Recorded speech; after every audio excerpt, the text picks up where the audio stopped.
Mark Rogers TV on one of my favorite non-conference series in college football. I wish they still played every year. Michigan State hosting Notre Dame. 2 years ago, these two teams combined for a 21-3 record as Michigan State won the Big Ten championship, made it to the college football playoff. Notre Dame came that close in a loss to Stanford and missed out on the playoff with a 10-2 regular season. So 21-3 out of these two teams 2 years ago, 7-17 last year. Notre Dame has already lost to Georgia by 1 point at home, but the Irish have looked much improved on both sides of the football, especially defensively. For Michigan State, of course, 2-0 on their start, having defeated a couple of MAC teams thus far. We'll see what they have against a much better team in Notre Dame this week. Subscribe to my YouTube channel for the best in college football analysis, not just from myself, but the best bloggers and broadcasters in college football. The long-form conversations I have are available on audio, Stitcher, Podbean, and iTunes. Just search Mark Rogers TV. All right, Brandon Wimbush, less than stellar as a passer against Boston College in a 49-20 win. Notre Dame sluggish early, much better in the second half as they cruise to the big win. 11 of 24 passing. He's at 51% on the season thus far. A 20-for-40 effort in that loss against Georgia. Wimbush is going to have to be a little bit sharper, most likely, against Michigan State, unless the rushing offense is as prolific as it's been in 2 of the 3 games thus far.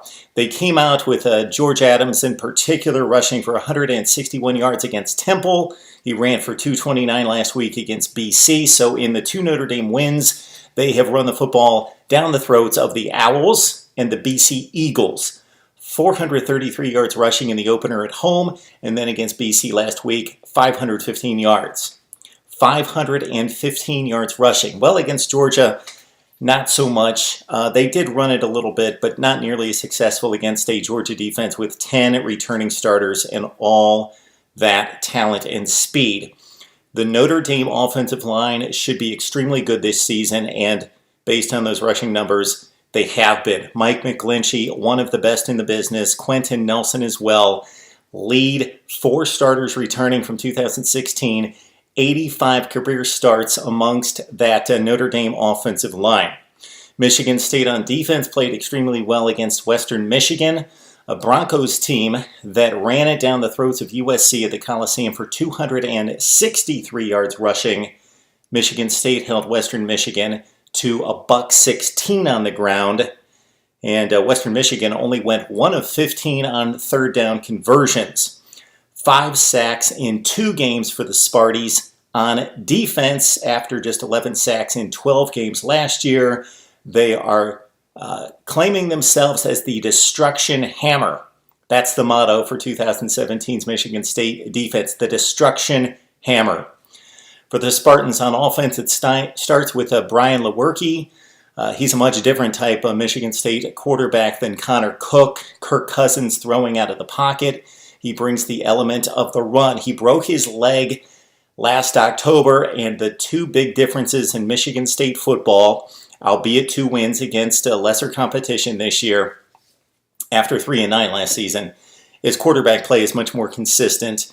They had issues at the quarterback position for the first time in a long time. Of course, Connor Cook going to the Oakland Raiders last season, and also even the Michigan State players say it was that obvious and that much of an issue last year was chemistry in the locker room. This team was not on one page, not together, not unified. There were issues in the locker room, and that's difficult, and that's difficult to overcome in that division. That's difficult to hear out of Michigan State because we think of Mark D'Antonio building a program based on playing as a team and playing past its talent level. Okay, Michigan State on offense, led by Lewerke. He ran for a 61-yard touchdown last week.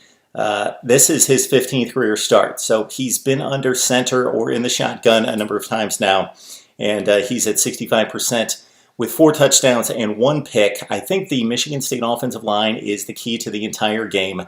They have to give Lewerke some room to run. He's going to have to pick his spots. L.J. Scott last week against Western Michigan, the stats look good, but in 17 of 18 runs, he only went for 2.5 yards per carry. He broke off the big 44-yard dash Otherwise, LJ Scott needs to get going for Michigan State to have a chance in this game at home against Notre Dame. The Notre Dame defense, led by Drew Tranquill, he's got 3.5 tackles for loss and a pick. You've got Niles Morgan with 3 tackles for loss and a sack. Sean Copeland has 2 interceptions, one against BC last week, and these are 3 of the top players at their positions coming out of high school, all top 15 players at their positions. Notre Dame's offensive line is the difference in this one. Take the Irish, even though it's a road game, and Michigan State a difficult place to play, and Sparty much improved, I believe, over 3-9 in 2016. Think 7-5 for Michigan State this year. Notre Dame wins at 27-23. Would love to hear from you now on Mark Rogers TV.